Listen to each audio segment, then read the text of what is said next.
The room went quiet the moment I said, "Thank you for the $500, Grandma." Christmas dinner had been loud just seconds before. Forks clinking, someone laughing, my uncle pouring wine like it was water. Then my words landed on the table and everything stopped. Grandma's smile froze. Not faded, not softened. It froze, like I had just said something terribly wrong. She slowly set her glass down and looked straight at me. Not angry, not confused, just sharp, awake. 500? She repeated. My stomach tightened. Yes, Grandma, the envelope you gave me. I really appreciate it. My mom cleared her throat. My sister suddenly found her plate very interesting. No one met my eyes. Grandma leaned back in her chair, studying every face at the table like she was counting something invisible. Then she laughed. Not a warm laugh, not a holiday laugh. A short, dry sound. "Oh, sweetheart," she said calmly. "I didn't give you $500. My heart skipped. What? She reached into her purse and pulled out a folded paper. Old, yellowed at the edges. She opened it slowly, deliberately, like she wanted everyone to feel the moment stretch. "I wired $1 million this morning, and I did it on purpose." The room exploded. My mom stood up so fast her chair tipped. "Mom, what are you talking about?" My sister's face went pale. $1 million? That has to be a joke. Grandma didn't even look at them. She looked at me. I wanted to see who would tell the truth and who would steal. I felt dizzy. "Grandma, I never saw $1 million. I only got the envelope." Her eyes softened, just a little. "I know," she said. Then she turned to the rest of the table. "Someone here decided you didn't deserve the truth." Silence again. Heavier this time. My uncle stammered. "Mom, this is crazy."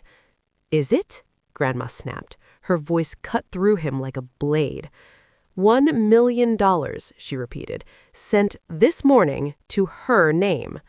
My mother's hands shook.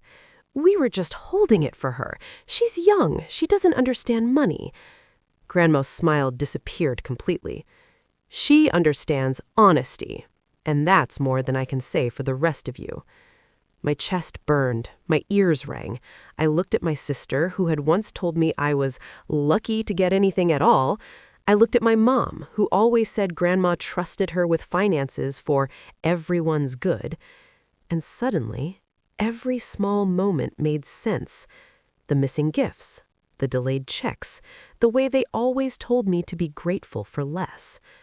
Grandma reached across the table and took my hand. This was never about the money. It was a test. She stood up slowly, her voice steady, powerful. "And some of you just failed it." No one spoke. No one moved. That night, I didn't sleep because I finally understood something that changed my life forever. They hadn't been protecting me. They had been controlling me. And Grandma? She had just opened the door to the truth. By morning, the house no longer felt like home.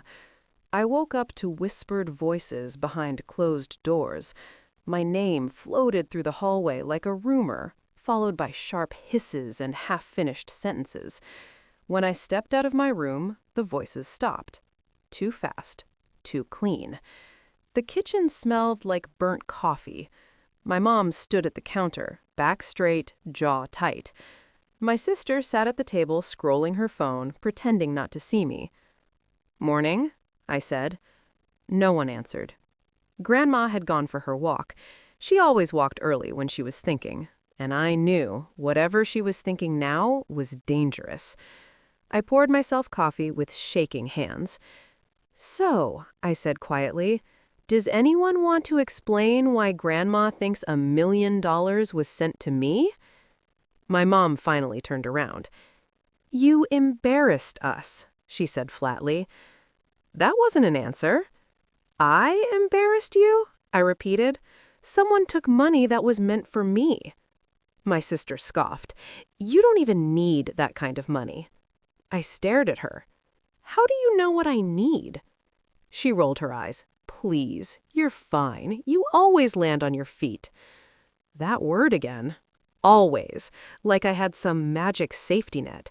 Like my struggles were invisible just because I didn't complain. My mom slammed her mug down. Enough. We were protecting you. From what? I asked. From yourself, she snapped. You're not ready to handle that kind of money. Grandma is old. She makes impulsive decisions. I laughed once, sharp and bitter. So you decided to make one for her? Silence. That was all the answer I needed. I walked past them and grabbed my coat.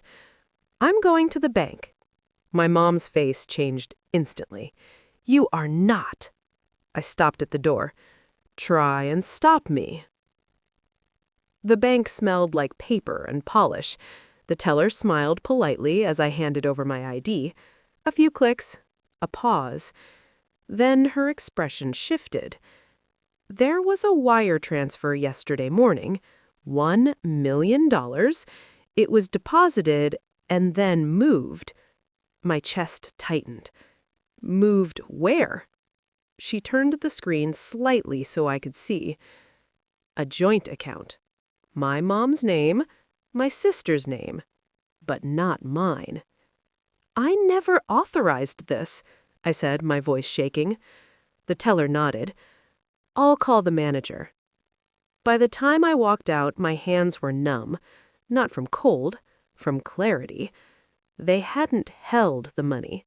They had taken it. When I returned home, Grandma was sitting at the dining table with a folder open in front of her. She didn't look surprised to see me. You checked, she said. Yes. She patted the chair beside her. Sit. I sat. She opened the folder and slid documents toward me. Bank confirmations, wire receipts, dates, amounts. I suspected this might happen, so I planned ahead. I swallowed. How long? Her eyes darkened. Longer than you think. She told me about small tests over the years, gifts that never arrived, checks that were delayed, money that was supposed to help with school, rent, emergencies. I watched who came running and who stayed quiet. I thought of every time I had been told to wait, to be patient, to be grateful. I wanted to believe your mother had changed, but greed has a voice, and it always slips. My heart pounded. What happens now? Grandma closed the folder. Now, she said, we let them explain themselves. That evening, she called everyone into the living room. My mom, my sister, my uncle, even my cousin who suddenly found an excuse to be there. Grandma stood in front of them like a judge. I gave her a gift, she pointed to me, and instead of passing it on, you redirected it. My mom started crying, loud, dramatic tears. We were scared. You're getting older. We thought... You thought you were entitled, Grandma interrupted. My sister crossed her arms. It's not stealing if it's family. Grandma laughed again, that same dry laugh. Family doesn't steal. Family protects. She turned to me. Do you want the money back? I hesitated. Every part of me wanted to say yes, to scream yes, to demand it. But then I looked at them, at the fear behind my mom's tears, at the calculation in my sister's eyes, and something inside me shifted. Yes, I said calmly, but not just that. Grandma raised her eyebrow. Go on. I want the truth, I said. I want everything on the table, every time money was meant for me and never arrived. The room erupted. That's ridiculous. You're being dramatic. You're tearing the family apart. I didn't flinch. No, I said. You already did that. I'm just naming it. Grandma nodded slowly. Good. She picked up her phone. I've already spoken to my lawyer. The funds will be frozen until this is resolved. My sister's face drained of color. Frozen? Yes, Grandma replied, and if necessary, recovered. My mom collapsed onto the couch. That night, I lay in bed staring at the ceiling. I didn't feel rich. I didn't feel victorious. I felt awake. For the first time in my life, I wasn't the quiet one, the easy one, the one who accepted less. They had underestimated me, and Grandma had given me more than money. She had given me leverage. They didn't apologize. They didn't explain. They went to war. By the next morning, my phone was buzzing nonstop. Missed calls, texts, messages from relatives I hadn't spoken to in years. People who suddenly had opinions about me. You've always been ungrateful. How could you do this to your own mother? Money changes people. I stared at the screen, my hands cold. The story had already been written, and I wasn't the hero in it. My mom was crying to anyone who would listen. My sister was calling me greedy. My uncle said Grandma was confused and being manipulated by me. Manipulated? I almost laughed. Grandma, meanwhile, was calm. Too calm. They're panicking, she said as she poured tea. That's when people reveal their worst sides. I wanted to scream. They're destroying me. She looked at me sharply. No, they're exposing themselves. By noon, the family group chat exploded. Screenshots, voice notes, accusations. My cousin wrote, "You should be ashamed. Mom did everything for you." My aunt added, "If you loved Grandma, you wouldn't stress her like this." I typed, deleted, typed again. Then I stopped. For once, I said nothing. That afternoon, Grandma's lawyer arrived, a quiet man with kind eyes and a leather briefcase. He laid everything out on the table. Literally. Bank records, transfer logs, timestamps. This isn't a misunderstanding. It's a pattern. My chest tightened. How bad is it? He looked at me carefully. Over the years, several 100,000. The room spun. All those times I was told there was nothing left. All those times I was made to feel small for asking. It hadn't been nothing. It had been taken. That evening, Grandma asked me to sit beside her. "Tomorrow," she said, "I'm calling a family meeting. Everyone, in person." I swallowed. They hate me. She squeezed my hand. They hate being caught. The next day, the house filled with people. Tension hung thick in the air.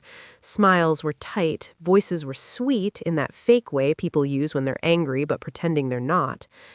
Grandma didn't waste time. "I know some of you have been talking, so let's stop the whispers." She nodded to her lawyer. He stood, opened his briefcase, and then the truth began to spill. He read dates, amounts, names, every time money was redirected, every time my name was removed and replaced. My cousin tried to interrupt. "This is private." "It was illegal," the lawyer replied calmly. The room went silent. My sister's voice shook. "You're really going to do this to us?" Grandma turned to her. "You did this to yourselves." One by one, the excuses fell apart. "I was going to give it back. We needed it at the time. It was temporary." Temporary greed, permanent damage. Then my aunt spoke up. "So what now?" Grandma looked at me. All eyes turned. My heart raced, but my voice didn't shake. "I'm not asking for revenge. I'm asking for fairness." They scoffed. "I want every dollar that was taken returned, and I want full transparency going forward. No more handling things for me. No more decisions made behind my back." My mom burst into tears again. "You're tearing the family apart." I met her eyes. "No, I'm refusing to be torn apart anymore." The lawyer cleared his throat. If this isn't resolved cooperatively, we'll proceed formally. That's when fear finally replaced anger. Because now this wasn't about family drama. It was about consequences. That night, after everyone left, I sat alone on the porch. The air was cold, quiet. Grandma joined me with a blanket. "You did well," she said. "I'm scared," I admitted. She smiled softly. "So were they. That's why they lied." I looked up at the stars and felt something strange and new. Strength. Not loud, not cruel, steady. And deep down, I knew. They weren't done trying to control the story, but I was done letting them. The room was quiet in a way that felt heavy, like the air itself was waiting. Everyone had left except me, Grandma, and her lawyer. The people who had shouted the loudest earlier were gone now. Faces pale, steps rushed, pride shattered. What remained was silence and answers. Grandma reached into the drawer beside her chair and pulled out a single envelope. Thick. Old. My name was written on it in her careful handwriting. "This," she said softly, "is what they never knew about." My heart started pounding. "What is it?" She slid the envelope across the table. "Open it." Inside were documents, bank statements, a trust agreement, dates going back years, and one number that made my breath catch. $1 million. I looked up at her, confused. "Grandma, what is this?" She smiled. Not the polite smile she wore around family. This one was sharp, proud. "This is what I set aside for you. Long before the $500, long before the excuses." I felt dizzy. "But why didn't you tell me?" "Because I needed to know who you were before the money," she said, "and I needed to know who they were." She leaned back, her voice steady but strong. "When I sent you the $500, I was watching. I wanted to see if you would thank me or complain, if you would help me or demand more. You passed without knowing it was a test." Tears burned my eyes. "And when you said thank you at Christmas," she continued, "I watched everyone else freeze. That's when I knew." "Knew what?" I whispered. "Who loved you," she said, "and who was stealing from you." The lawyer spoke gently. "The trust is fully yours. It's been protected, untouched." I couldn't speak. My chest felt too tight. All those years I felt small. All those times I was made to feel like I was asking for too much. All those moments I doubted my own worth. None of it had been true. Grandma reached for my hand. "You were never weak. You were patient. There's a difference." "What about them?" I asked quietly. She sighed. "They'll return what they took, or the law will make sure they do. Either way, they won't touch another dollar." I nodded slowly. "And one more thing," she added. She stood up straighter than I'd seen her in years. "I'm rewriting my will." I didn't ask who was in it. I already knew. Weeks later, the family tried to apologize.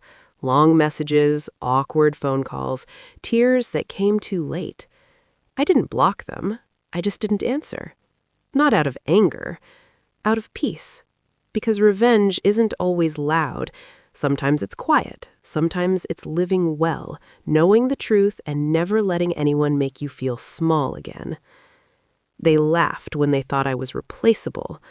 They stopped laughing when they realized I was unstoppable.